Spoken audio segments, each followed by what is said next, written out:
Nagutan day karon guys, nang akong utan guys kay kuan ra. Okra ra og kaning kalong. Nya i-try ta daw nang nakita nato sa Facebook nga ang kamunggay bitaw dili hagpaton ato gid surat so diri. Og legit ba na siya? I-try na tuglunod ang kamunggay nga wa na to hagpata. Ug mahulbot ra ba siya? I-try kay masuway ta og tinuod ba na nga og imong i-kuan lang ilunod nga di hagpaton og mga tangtang bagyo ang iyahang dahon. Ako na siyang ilunod na iyang kuan. Uy, wala gini nga tangtang. Fake news man dai man. Buko wala man nga hulbot.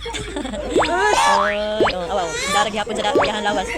Wala man tangtang Oy, fake news man ni oy. Gitangtang na lang to nako ang dahon oy, gilundan lang nako hinagpat nga naisangig. Ara. Lain man wa man natangtang siyang lawas. Ari na lang ta sa atong tinuod nga kamunggay hinagpat. Napay sangig humot kay akong utan. Mani pa sa bato na baton. Malunggay is life.